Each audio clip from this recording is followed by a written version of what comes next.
Well, I try to improve my level English. I don't have a very high level English, but I want to improve.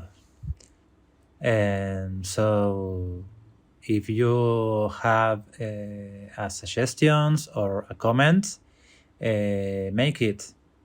I'm glad with you.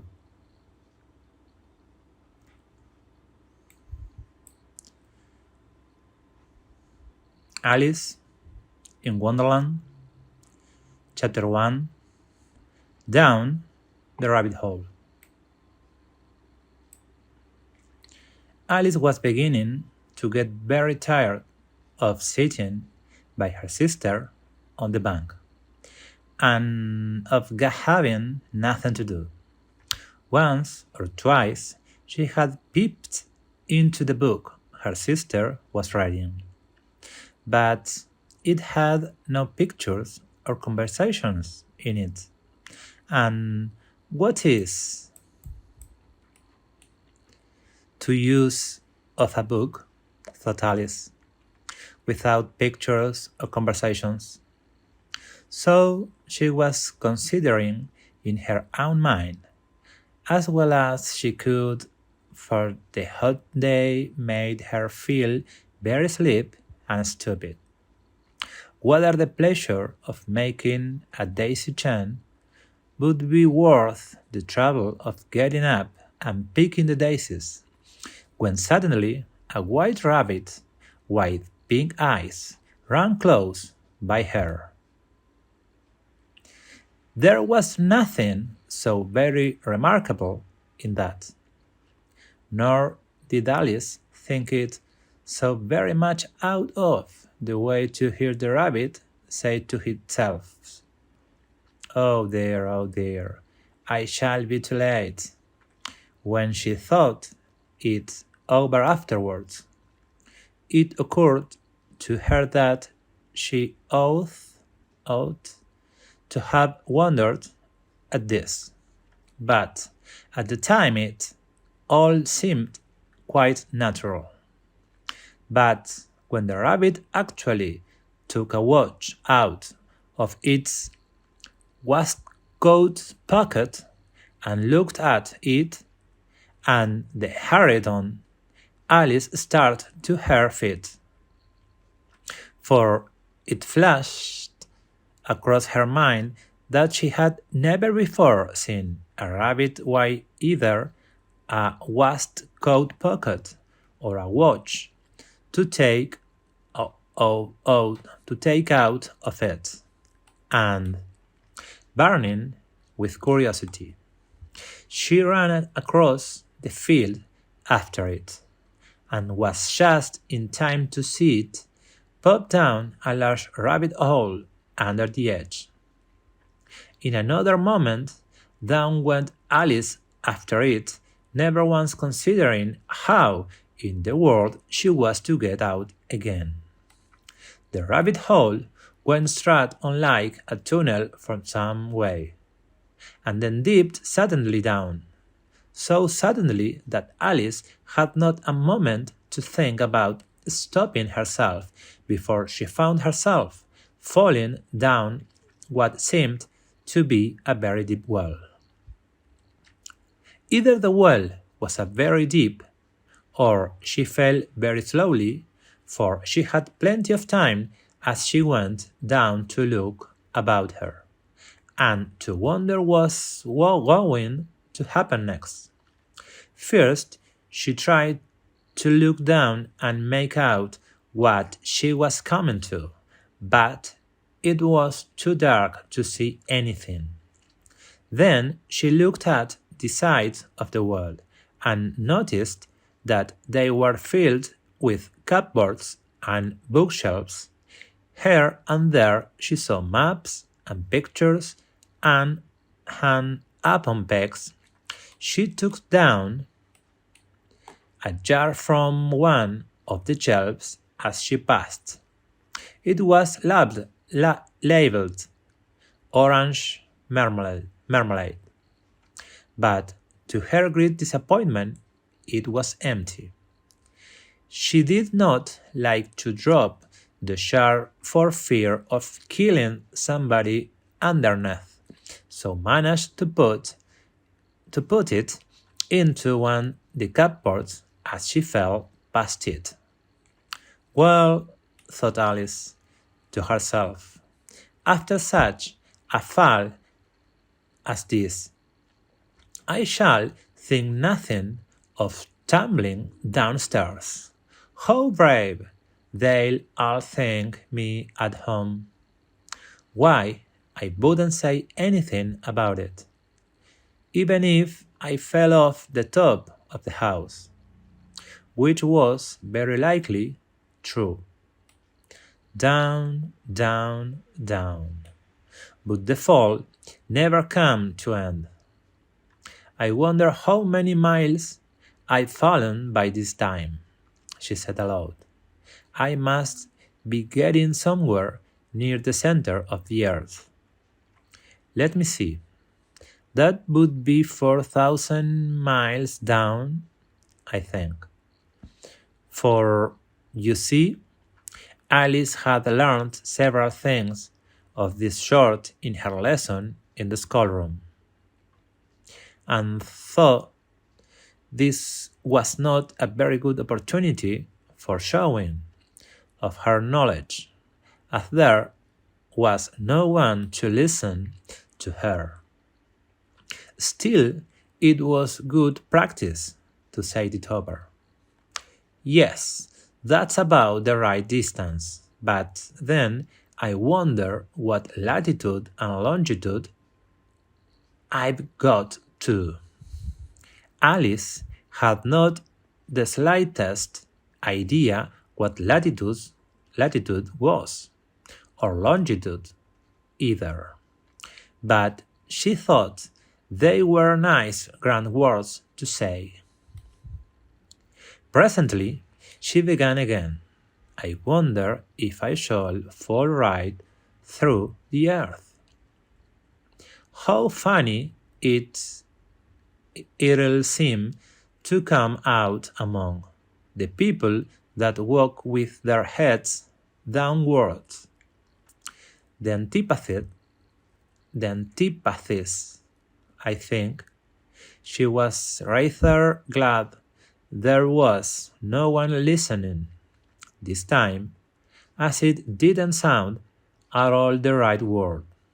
But I shall have to ask them what the name of the country is, you know. Please, madam, is this New Zealand or Australia? And she tried to courtesy as she spoke. Fancy courtesying as you're falling through the air. Do you think you could manage it? And what an ignorant little girl she'll think me for asking. No, it'll never do to ask. Perhaps I shall see it written up somewhere. Down, down, down. There was nothing else to do, so Alice soon began talking again. Dinah missed me very much tonight. I should think. Dinah was the cat. I hope they'll remember her saucer of milk at tea time. Dinah, my dear, I wish you were down here with me. There are no mice in the air, I am afraid, but you might catch a bat, and that's very like a mouse, you know. But do cats eat bats? I wonder. And here Alice began to get rather sleepy, and went on saying to herself in a dreamy sort of way, do cats eat bats? Do cats eat bats? And sometimes, do bats eat cats? For, you see, as she couldn't answer either question, it didn't much matter which way she put it. she felt that she was dozing off and has just begun to dream that she was walking hand in hand with Dinah and was saying to her very earnestly, "Now, Dinah, tell me the truth. Did you ever eat a bat?" When suddenly, thump, thump, down she came upon a heap of sticks and dry leaves, and the fall was over. Alice was not a bit hurt, and she jumped up on their feet in a moment. She looked up, but it was all dark overhead. Before her was another long passage, and the white rabbit was still inside, hurrying down it. There was not a moment to be lost. Away went Alice like the wind, and was just in time to hear it say, as it turned a corner, "Oh, my ears and whiskers, how late it's getting." She was close behind it when she turned the corner, but the rabbit was no longer to be seen. She found herself in a long, low hall which was lit up by a row of lamps hanging from the roof. There were doors all round the hall, but they were unlocked, and when Alice had been all the way down one side and up the other, trying every door, she walked thoughtfully down the middle, wondering how she was ever to get out again. Suddenly, she came upon a little three-legged table, all made of solid glass. There was nothing on it but a tiny golden key, and Alice's first idea was that this might belong to one of the doors of the hall. But alas, either the locks were too large or the key was too small, but at any rate it would not open any of them. However, on the second time round she came upon a low curtain she had not noticed before, and behind it was a little door about 15 inches high. She tried the little golden key in the lock, and to her great delight it fitted. Alice opened the door and found that it led into a small passage, not much larger than a rat hole. She knelt down and looked along the passage into the loveliest garden you ever saw. How she longed to get out of that dark hole, as wander about among those beds of bright flowers and those cool fountains. But she could not even get her head through the doorway, and even if my head would go through poor Alice, it would be of very little use without my shoulders. Oh, how I wish I could shut up like a telescope. I think I could, if I only knew how to begin, for you see, so many out of the way things had happened lately that Alice had begun to think that very few things indeed were really impossible. There seemed to be no use in waiting by the little door, so she went back to the table, half hoping she might find another key on it, or at any rate a book of rules for shutting people up like telescopes.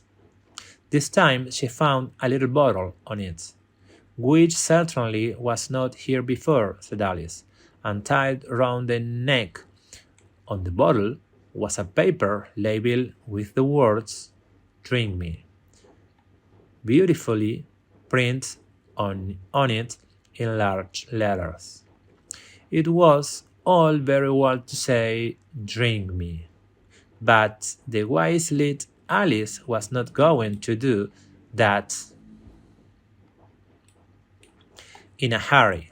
No, I'll look first, she said, and see whether it's marked potion or not, for she had read several nice little stories about children who had got burned and eaten up by wild beasts and other unpleasant things, all because they would not remember the simple rules their friends and thought them, such as that a red hot poker will burn you if you hold it too long, and that if you cut your finger very deeply with a knife, it usually bleeds, and she had never forgotten that if you drink much from a bottle marked poison, it is almost certain to disagree with you, sooner or later. However, this bottle was not marked poison.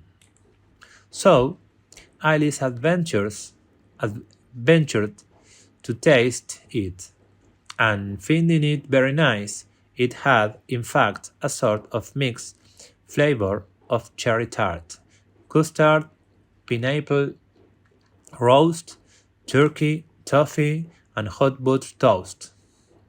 She very soon finished it off. "What a curious feeling," said Alice. "I must be shutting up like a telescope." And so it was indeed.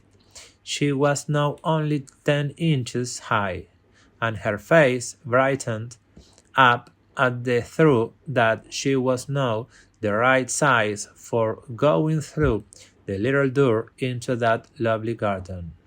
First, however, she waited for a few minutes to see if she was going to shrink any further. She felt a little nervous about this, for it might end, said Alice to herself, in my going out altogether like a candle. I wonder what I should be like then. And she tried to fancy what the flame of a candle looks like after the candle is blown out. For she could not remember ever having seen such a thing. After a while, finding that nothing more happened, she decided on going into the garden at once. But alas for poor Alice! When she got to the door, she found she had forgotten the little golden key, and when she went back to the table for it, she found she could not possibly reach it. She could see it quite plainly through the glass, and she tried her best to climb up one of the legs on the table, but it was too slippery, and when she had tired herself out with trying, the poor little thing sat down and cried. Come, there's no use in crying like that," said Alice to herself rather sharply. "I advise you to leave off this minute." She generally gave herself very good advice, though she very seldom followed it, and sometimes she scolded herself so severely as to bring tears into her eyes and once she remembered trying to box her own ears for having cheated herself. In a game of croquet she was playing against herself, for this curious child was very fond of pretending to be two people, but it's no use now, thought, thought poor Alice, to pretend to be two people. Why, there's hardly enough of me left to make one respectable person.